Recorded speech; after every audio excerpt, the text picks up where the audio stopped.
How's it going? Matt McNeil coming to you from the garage, and I am working on a Jerry, believe it or not. Yeah, I'm still painting on these guys. Before I said, oh, I've got 10 painted, and that's true, but I didn't have final paint on these guys until I pop the eyeballs in, and then I paint around the eyes, because what I don't want to do is I don't want to set these eyes in there with final painted lids, because you always run the risk of damaging that paint. So why go through the process of over painting these eyelids before you pop the eyeballs in and having to redo it anyway? So in this case, I do a cursory paint of eyes. Hold on one second, I'll show you what that looks like. And that's not to say that those eyes aren't painted, but what I like to do is come back with what I would call last looks. So here's an example, if we can see it, of a Jerry that is painted but not finished. And you can see that the eyes aren't nearly as dark. There's some red missing on this guy. So what I like to do is get these eyeballs in. I like to paint in and around those lids so that now they can be quote-unquote final. I add my final kind of pass of red, because one thing I have not done on this guy is I like to come in here and I like to add one of my favorite products that I use often, Permablood. And I don't have a dog in that hunt. I just really like that product. What I'll do is I'll come in and I'll paint in just in these corners to make it feel a little more bloodshot, a little bit more like those eyes are in there. They're good right now, but they'll be great once I get some Permablood in there. And because of this Permablood color, now I don't know if I'm the only one that does this, or if somebody's going to comment, going to be like, oh my God, don't do that.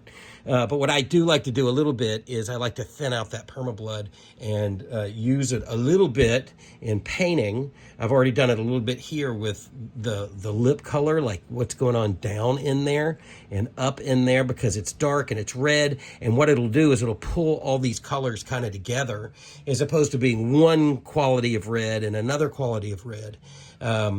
And sometimes I'll even mix it into like a little stipple, and I'll do a little very light wash with the Permablood, because I really like the color that it gives. And if you remember the particular scene that I used as a reference with Jerry here, he was really red.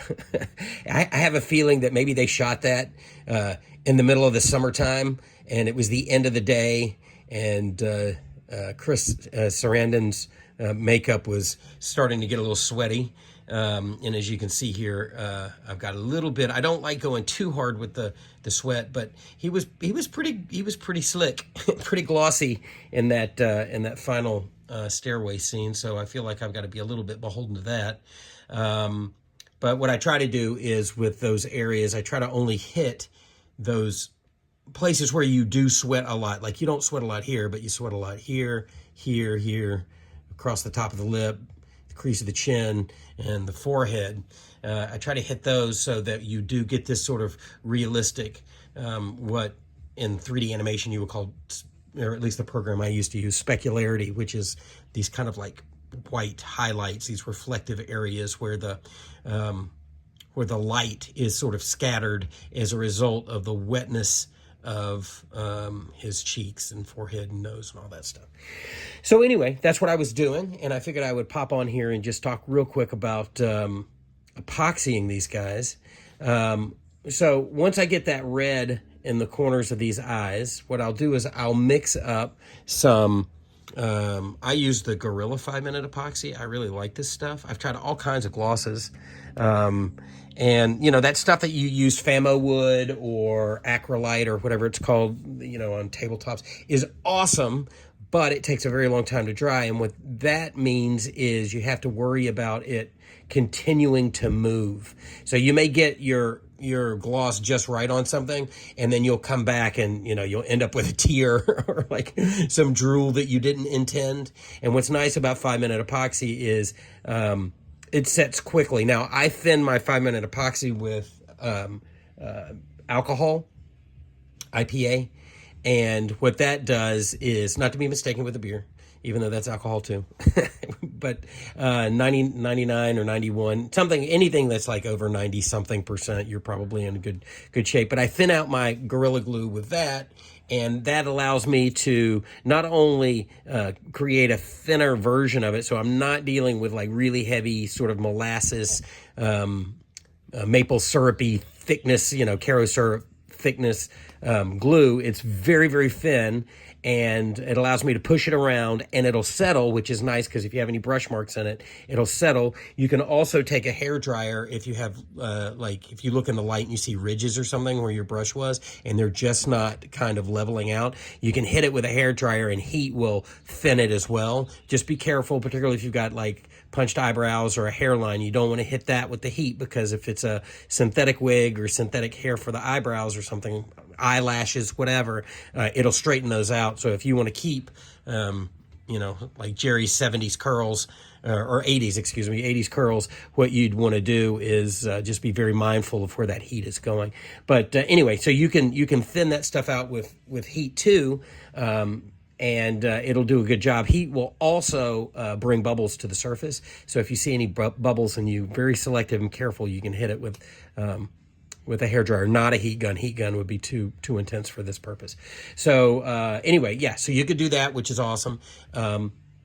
And so what I'll do is I'll put a thin layer of epoxy on his eyes, and then I'll come down here, and if you notice the reference pictures of Jerry in that scene, he's got a little bit of slobber on his lip here, and his lip looks a little bit wet. So what I'll do is I'll very carefully wet this part, but as it's drying, sometimes I'll blot it. I'll tap it, and what that'll do is it'll maintain a gloss look, but without being as glossy as where that sort of slobber, because I'm sure that these dentures, these fake teeth for Chris Sarandon weren't the most comfortable or easiest to speak in, and as a result, he was pretty frothy in that final scene. So or not final scene, but in that stairway scene. But yeah, there you go. So gloss on these eyes, gloss on these teeth, but very specific. The other thing I'll do is on like the bone, the teeth, the enamel. That usually shines on a person a little bit different than the gums. So I'll also come here and tap it down too. It'll be glossy, and maybe it's just a super subtle thing that I noticed, but I like the idea that, I'm treating these, organic materials as best I can differently in terms of what's shiny and what's not shiny and that kind of stuff. So there you go. This is number 4. And I'm not working in order at this point because I've got 10 painted, and this one happened to be the closest one to me, and it's number 4. So there you go. We are rock and rolling here. And for those of you who are wondering what in the world's going on with those trench coats, I'm wondering the same thing. But I have a plan B, and plan B will be in the mail very, very soon, just in case that seamstress does not come through, because I've been twiddling my thumbs a little bit too long here. So anyway, rest assured, plan B is in the mail. And if plan B is as good as I think it's going to be, then I'll be able to bring all this stuff back in-house and deal with these coats myself, which would be fantastic.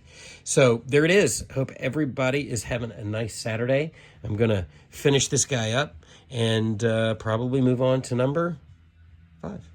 So cool. Talk to you guys soon. Have a good Saturday.